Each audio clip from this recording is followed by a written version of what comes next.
தருமபுரி மாவட்டம் பாப்பாரெட்டியில் கோவில் நிகழ்ச்சி ஒன்றில் பங்கேற்க சென்ற பென்னாகரம் எம்எல்ஏ கஜேந்திரனிடம் தனது மகனை நிகழ்ச்சிக்கு ஏன் அழைக்கவில்லை என கேட்டு பாப்பாரெட்டிப்பட்டி பேரூராட்சி தலைவர் ரமேஷ் தாயார் வாக்குவாதம் செய்தார். விவரங்களை செய்தியாளர் சரவணன் வழங்க கேட்கலாம். வணக்கம் சரவணன்.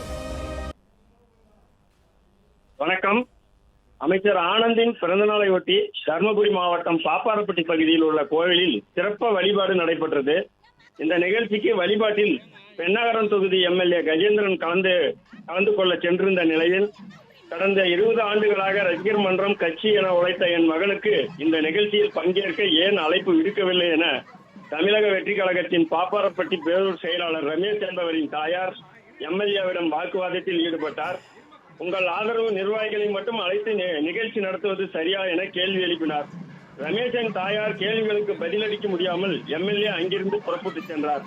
20 ஆண்டுகளாக உழைத்திருக்கிறேன். வேட்பாளர் யாரென்றே தெரியாமல் தெரு தெருவாக சென்று வாக்கு சேகரித்தேன். எம்எல்ஏ ஆன பிறகு பேரூர் கழக செயலாளர் என்னை எந்த நிகழ்ச்சிக்கும் பென்னாகரம் எம்எல்ஏ கலந்து கொள்ள கஜேந்திரன் அழைப்பதில்லை.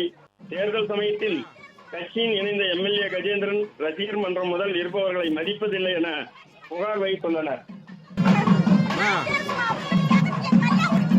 இருமா